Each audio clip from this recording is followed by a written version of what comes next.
Danny from the band From Ashes to New. We got a new album called Blackout coming out July 28th.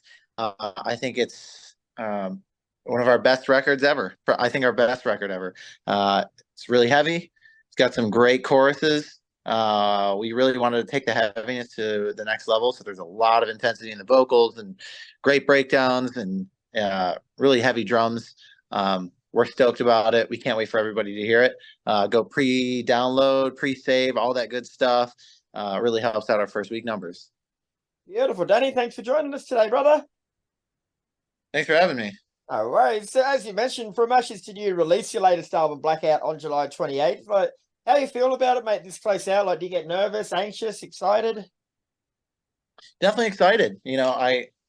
I'm really confident in what we did with this record, and we're seeing such an amazing amount of growth from the tracks that we've already released. So once this album drops, we think it's going to be a real game changer for the band. Well, now you touched on this a little bit in the intro, mate, but can you go a bit deeper for us? Like, tell us a bit more about the album from a musical point of view and what you were going for with it. Yeah, so we've been comparing it a lot to essentially being a quote unquote prequel to our first album, Day One. And it's because when we were writing this record, it was early 2021. The lockdowns had just started to end for us, at least, and touring still hadn't come back, but we were writing, and so it was in your face every day. One of the first songs we worked on was Armageddon, and it was just because it seemed like every day was the end of the world. So that was a song that came about early on, and we were like, hey, I mean, we have our very first record, Day One. The art on it has a kid on a new planet looking back at the old planet as it is falling apart. So why don't we take this record and make it where the kid is on that old planet before he leaves, and he's reaching for that new planet. Because another thing that we were trying to do was capture the same kind of heaviness that the band's first album had. We wanted to take a step back and look at, what do we really want to do? What do the fans really want from this band? And we found that we really enjoy writing heavy music, and that was what put this band on the map. So we're like, let's go heavy. And then it also just tied in together with the music that we were making, that it kind of was like an apocalyptic record almost. So we were like, this would be a perfect time to just make this a prequel in a sense. So that's kind of the basis of the whole album. It's heavier, it's darker. We wrote a bunch of lyrics while we were in the pandemic, and that is the kind of concept for the album. So did you always plan to sort of have a prequel to that album, or is it something that just sort of came about by chance while you're doing this one? It just kind of came out that way. We never really intended to do that. We initially looked at Day One, and we were like, people really like this band for the heaviness that it brought. And we felt like we wanted to get back to that because we enjoyed heavier music. Not that we wanted to go back to the same style, but we wanted to have the same level of intensity. We still wanted to move forward artistically, but to bring about that heavy side of the music. So upon doing that, and then, getting in the studio and writing lyrics about the end of the world, we were like, man, this kind of fits in. So let's just do it. Yeah. So would you say, because you've done the two other albums that weren't conceptually based, so would you say it's easier or harder writing to a concept or a preconceived plan? Well, considering we were kind of already just doing it by chance, it wasn't too hard. And it is kind of a loose concept. It was just what the art was based around and what some of the lyrics were based around. But it is a kind of a loose concept. It's not strict. There doesn't have to be a storyline behind each song. We just wanted to have kind of a loose concept that would tie it into earlier discography. So we didn't struggle really with the lyrics in that sense. We just kind of put out whatever we were feeling, and a decent amount of it fit into that concept. And you've released the singles Armageddon, Heartache, Nightmare, Hate Me Too, and Until We Break. So would you say they're a good sonic representation of the album as a whole? Yeah, yes, I would say absolutely, because there's a couple songs that are a bit more mainstream and I guess radio friendly, and then there are some songs that are just balls to the wall heavy. That's like it's almost half the album released in singles, mate. So that's got to be a good indication of the strength of the songs that you've got on the album too. For sure, for sure. And we still feel like that there are several songs that we would put at the top tier of the album that have not come out yet. So we're excited to have those come out soon. Good. And you joined the band back in 2017, mate. So how has it changed and evolved since then, would you say? I joined like the middle of 2017. I came in and was just trying to do my best to fit the part and bring the band's vision to life for the record. It was The Future was the first album that I was a part of, and that was a much more, I would say, mainstream approach to the band sound. And then after that, we went and worked with a couple of different producers for Panic, the record. Um, and I think we kind of did some exploring on that record, and I think that's what led us to wanting to go the heavy route on this new record. Panic had such a great success, the song, and we enjoyed doing it, and we wanted to kind of explore that route more. So I feel like the band kind of went from a mainstream sound to an explorative sound to dialing into a more heavy sound on this record. And as you say, this is your third album with the band, mate. So do you think you're growing into the role more with each album? And if so, how much more growing have you got to do? Yeah, for sure. The first record was a completely like just kind of sitting in the passenger seat and kind of doing whatever was needed of me to get the record where it needed to be.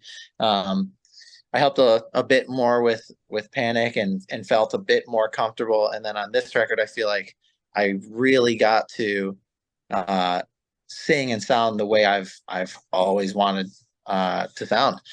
We did really heavy layering with the vocals. That grit on my voice is really intense. So a lot of the singing sounds like I'm just like shredding my voice, right? So we really wanted that heavy sound, and I've always loved that kind of style of vocals. So our producers were great and really helped capture that. I think at this point, the band has grown really well together, and at this point, we're one solid unit.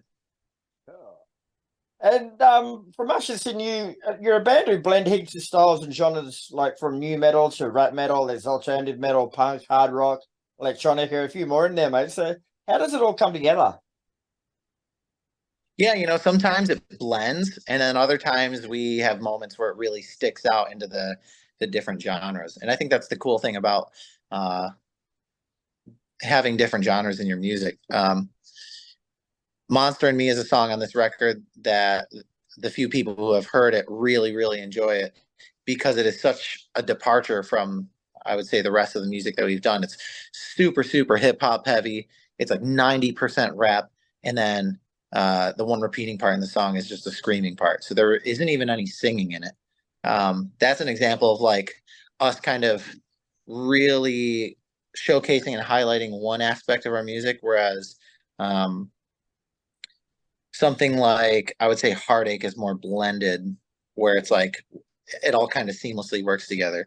So it really depends on the song. Sometimes we kind of make it all blend and mold and fit in together. Other times we make the certain style or genre really stick out in certain parts. And how do you know the balance, mate? Like, how do you know when you're going too far, or is there no limit with that? That's the cool thing about music. I don't think that there are any rules. You can kind of do whatever you want. And then, if people hate it, then they hate it. And if people love it, then that's cool too. There's really no wrong way to do it. We just kind of base it off of feel and what kind of sounds and feels right to us. And so far, I feel like that's been working really well. Other times we have to go against our gut because maybe one person likes it a certain way and they feel really strongly about it. And then other times, like it's a collective, like, yeah, this is really what we're feeling here. But I don't think there's any wrong way to do it. Okay. So with so many styles and so many things you can draw from, mate, like how much more musical growth do you reckon there is from Ashes to New? You just have so many different ways you could go.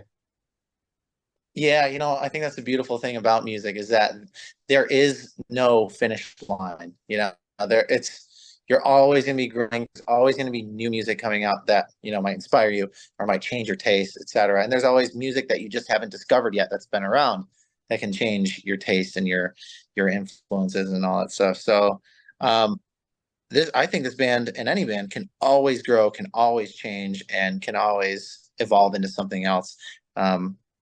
We definitely want to stay true to the band's nature and to its influences, but I think there will always be moments of growth throughout our records where we implement something new or are influenced by something else that we wouldn't have included before.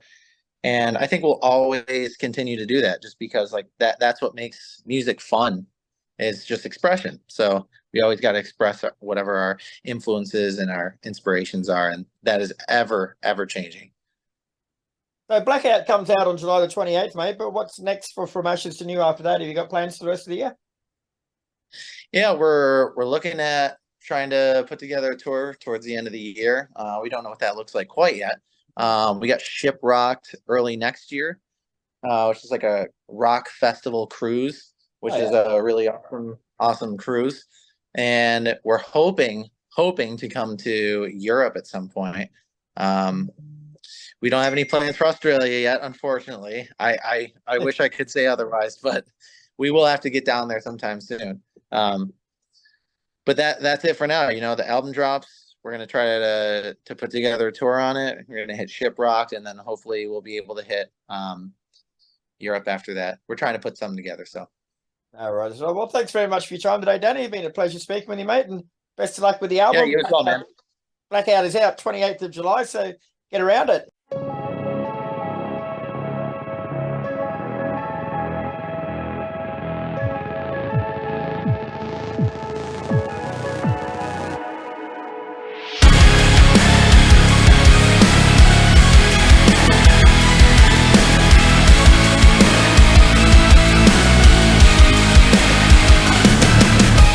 What are we doing? We're burning everything we love for something stupid. It's so confusing that we kill ourselves for what the news said. But maybe ruining our lives is part of being human, or it's just rooted in our evolution. No use in running from something that you can't escape. Is what you wanted. It's in your fucking blood, you gotta taste it. Now you love it, and now we're staring in the face of our annihilation. Isolated, wide awake, awaiting judgment. Lights out, we welcome the darkness. Blackout, arise and believe. We made a home for the heartless. Run away from reality. Living in the madness. Covered in the ashes. It's burning down, there's no way out. And I don't know where we're headed. Everything is broken. The sky is in the ocean.